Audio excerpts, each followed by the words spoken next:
सुभाष चंद्र बोस की जो death mystery है वो पार्टीशन से सीधा लिंक है। इट इज़ ए लिंक, क्योंकि आज मैं सच बता रहा हूँ। जिस दिन ये होगा, क्योंकि ये मेरा जियो पॉलिटिक्स एनालिस्ट कह रहा है और सच है, ये आने वाले फ्यूचर में हो के रहेगा कि सुभाष चंद्र बोस की जिस दिन आपकी डेथ मिस्ट्री खुलेगी उस दिन पूरा सारा आपका पूरा काला सच पूरा पार्टीशन का भी सामने आ जाएगा। सुभाष चंद्र बोस की जो डेथ मिस्ट्री है वो पार्टीशन से सीधा लिंक है। It is a link. Hello everyone, कैसे हैं आप सभी? आशा करता हूँ आप सभी ठीक होंगे। मैं मुकुंदपुरी लेके आ गया हूँ एक और नया वीडियो कि हमारे देश के एनएसए हमारे देश के NSA national security adviser Ajit Doval ji ने नेताजी सुभाष चंद्र बोस जी के ऊपर एक बहुत ही ज़ोरदार कमेंट की है। जी हाँ फ्रेंड्स, ये सच है। और वो कमेंट क्या है पता है? उन्होंने कहा है कि अगर नेताजी सुभाष चंद्र बोस जिंदा होते तो आज इंडियन सब कॉन्टिनेंट का विभाजन होता ही ना, पार्टीशन होता ही ना। जी हाँ फ्रेंड्स, वो इन्होंने क्या हुआ था फ्रेंड्स, हाल ही में वो नेताजी सुभाष चंद्र बोस जी के मेमोरियल लेक्चर पे वो पार्टिसिपेट किए थे और उन्होंने ये सारी बात बोली है। आइए फ्रेंड्स, मैं आज उनकी विचारधारा में आपसे शेयर करूंगा। और फ्रेंड्स, मैं आपको सच बता रहा हूँ, मेरे दोनों ही एनएसए अजीत डोभाल और नेताजी सुभाष चंद्र बोस मेरे आइडियल हैं। और क्यों हैं ये मैं आपको बताता हूँ। फ्रेंड्स, मैं आपको बताना चाहता हूँ कि मैं सच बता रहा हूँ, मैं यूपीएससी की जब से मैंने 3 साल से मैंने तैयारी शुरू की है, मैंने जितना भी मैंने हिस्ट्री पढ़ रखी है, मैंने इन दोनों के बारे में बहुत ही अच्छे से पढ़ा है।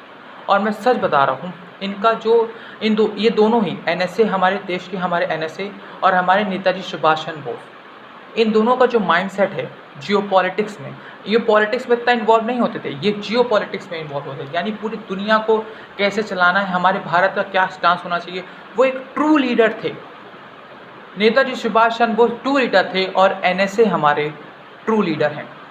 हाल ही फ्रेंड्स क्या हुआ कि जो हमारे एनएसए अजीत डोभाल जी ने क्या किया, जब वो नेताजी सुभाष चंद्र बोस के ऊपर उन्होंने बोला कि अगर नेताजी सुभाष चंद्र बोस जिंदा होते तो हमारे देश का पार्टीशन नहीं होता।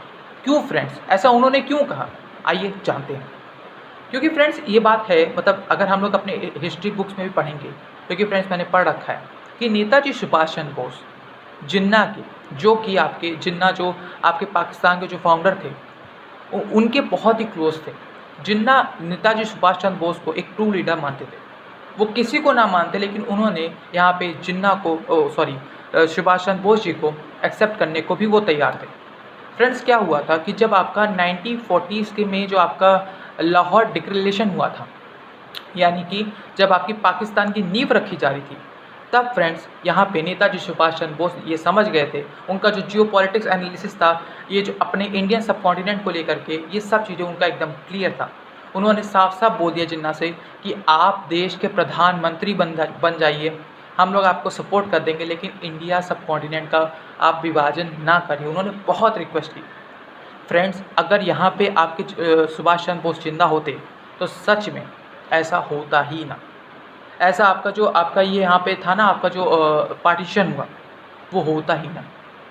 आप खुद समझ सकते, क्योंकि इतने वो क्लोज थे। अगर वो ज़िंदा होते तो सच में वो हमारे देश के प्रधानमंत्री होते, हमारे देश को वो चला रहे होते।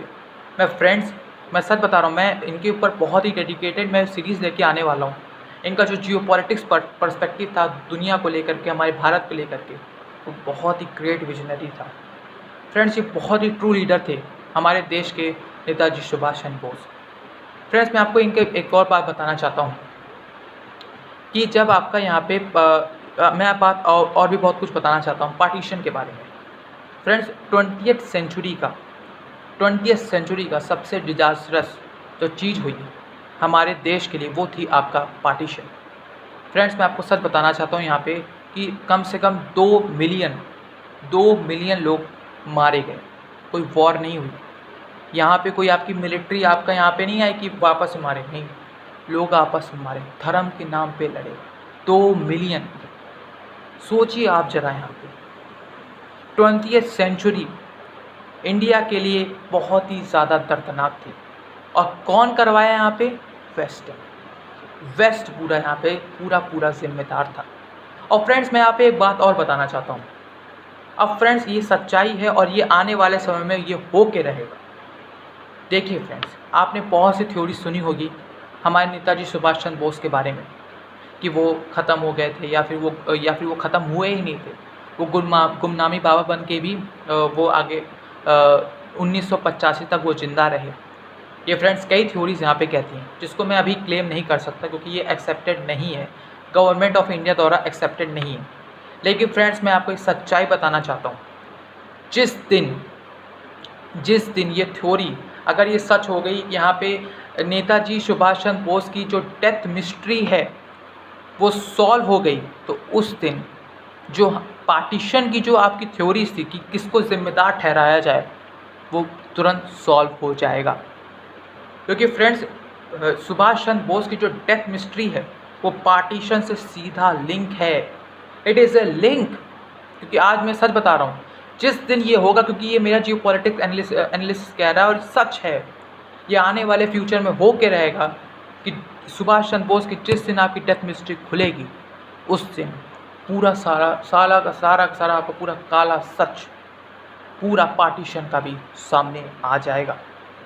और मैं सच बता रहा हूँ, जो आपको मैं सच बता रहा हूँ, आपके पंडित जवाहरलाल नेहरू हुए, गांधी जी हुए, यहाँ पे आपका वल्लभ भाई पटेल को क्यों नहीं चुना गया, आपके पंडित जवाहरलाल नेहरू को ही क्यों चुना गया। मैं पॉलिटिक्स में ज़्यादा नहीं जाऊँगा, लेकिन यहाँ सारा खेल पावर का था।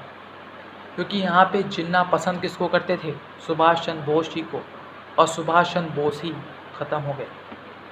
ये थोड़ा आपको अटपटा सा नहीं लग रहा कि यहाँ पे आपका पार्टीशन जो होते होते रुक सकता था, वो हो गया। क्या इसके पीछे क्या मिस्ट्री रहेगी? जिस दिन डेथ मिस्ट्री पूरी साफ़ हो जाएगी, पूरी खुल जाएगी, दुनिया के आगे आ जाएगी, उस दिन पार्टीशन का भी काला सच सामने आ जाएगा और इतिहास दोबारा लिखा जाएगा। दोबारा जो गुनहगार होंगे उनको सही, और जो सही हैं उनको सही की तरह लिखा जाएगा, और यहाँ पे गलत को गलत की तरह लिखा जाएगा। क्योंकि फ्रेंड्स मैं एक बात बताना चाहता हूँ, मैंने इतिहास पढ़ रखा है। मैं गांधी जी को सिर्फ और सिर्फ मजबूरी का नाम महात्मा गांधी मैं बोलता हूँ। मजबूरी का नाम महात्मा गांधी, ये बात सच है।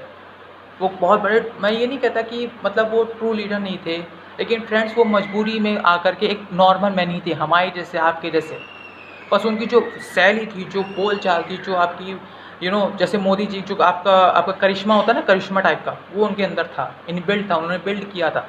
इसीलिए लोग उनके बातों को लेकर के अट्रैक्टिव थे। महात्मा गांधी जी आपके यहाँ पे इंटरनल पॉलिटिक्स पे ज़्यादा बिलीफ रखते थे, उन सब चीज़ों पे, लेकिन सुभाष चंद्र बोस जी आपके जियो पॉलिटिक्स, पूरी दुनिया में क्या चल रहा है वो उस पर ज़्यादा बिलीव करते थे। क्योंकि फ्रेंड्स मैं यहाँ पे आपका ये लास्ट नोट पे मैं इस क्लिप को मैं ख़त्म कर रहा हूँ कि जिस दिन आपका यहाँ पे जब आपका आज़ादी हुई, तो आपके कई ढेर सारे जो गवर्नर जनरल्स आए थे, उनसे पूछा गया कि जब हमको आज़ादी मिली ना, हमको आज़ादी मिली, तो उनसे पूछा गया कि यहाँ पे आज़ादी में किसका मेन रोल था। तो उन सब के गवर्नर जनरल्स ने एक ही नाम लिया, सुभाष चंद्र बोस। इसीलिए फ्रेंड्स हमारे देश के NSA अजीत डोभाल जी ने यहाँ पे सुभाष चंद्र बोस जी को कहा कि अगर वो जिंदा होते तो इंडिया का पार्टीशन होता ही ना। और फ्रेंड्स मैं सुभाष चंद्र बोस जी के ऊपर एक डेडिकेटेड वीडियो मैं सीरीज़ लाने वाला हूँ।